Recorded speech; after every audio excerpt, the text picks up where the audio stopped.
Bonjour, Louis-Joseph de Coincy, avocat au sein du cabinet Alloy. Je vais vous parler aujourd'hui des procédures de rectification. À l'issue d'un contrôle fiscal, vous pouvez faire l'objet d'un redressement en application d'une procédure particulière, dite la procédure de rectification. Il s'agit d'une remise en cause par l'administration fiscale des revenus que vous avez déclarés. Le supplément d'impôt sera accompagné de pénalités de 10, 40 ou 80% et d'intérêts de retard au taux de 0,20 par mois. Il existe deux procédures de rectification. La première est plus favorable puisqu'elle invite le contribuable à débattre contradictoirement avec l'administration fiscale. Il s'agit de la procédure de rectification dite contradictoire. La seconde ne laisse place à aucun débat et ne s'applique que dans des cas bien définis.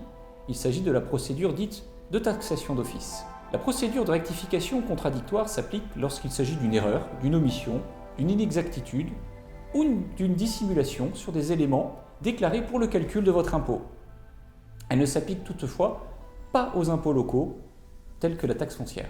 L'administration fiscale doit vous informer de la procédure qu'elle entend engager. La première étape est l'envoi d'une proposition de rectification en LRAR.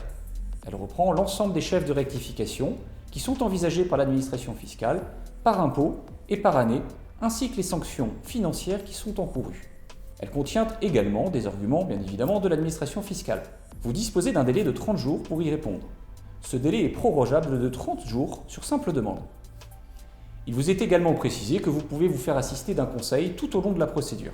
Lors de la réponse à proposition de rectification, vous pouvez soit accepter les rectifications envisagées, soit les contester par le biais d'arguments factuels et ou légaux.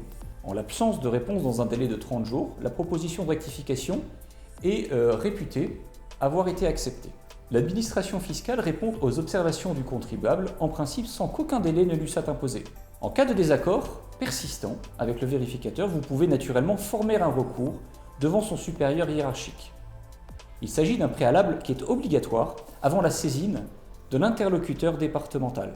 Si vous n'êtes pas satisfait de la réponse du service, vous pouvez parfois saisir une commission consultative afin de lui soumettre votre dossier pour obtenir un avis. L'administration fiscale n'est pas légalement tenue de suivre cet avis, mais elle est fortement invitée à la suivre en pratique. L'intervention de chaque commission obéit à des règles de procédure qui sont particulières. Une autre procédure peut être mise en œuvre par l'administration fiscale en cas de comportement fautif du contribuable contrôlé. Il s'agit de la taxation d'office. Cette procédure prive le contribuable du principe du contradictoire. L'administration fiscale établit unilatéralement la base d'imposition en fonction des éléments dont elle dispose. Aucun débat n'est possible. Elle envoie une notification des bases d'imposition au moins 15 jours avant la mise en recouvrement. La procédure est appliquée dans plusieurs situations. Si vous n'avez pas répondu à la mise en demeure de produire une déclaration de revenus, de patrimoine, d'impôt sur les sociétés, de taxes sur les salaires, de TVA ou de droits d'enregistrement. Si vous avez fait opposition à un contrôle fiscal, soit que votre attitude ait rendu pratiquement impossible le contrôle. Si vous n'avez pas répondu à une demande d'éclaircissement ou de justification lors d'un contrôle, sauf à ce que l'administration émette un avis d'absence de rectification conduisant à l'abandon des chefs de rectification, la procédure de rectification conduit à la mise en recouvrement de l'impôt supplémentaire exigé. C'est à partir de ce moment que vous pouvez contester ce supplément. D'abord devant l'administration, au moyen d'une réclamation préalable obligatoire, puis ensuite devant le tribunal.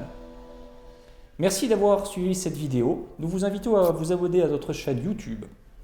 Au revoir.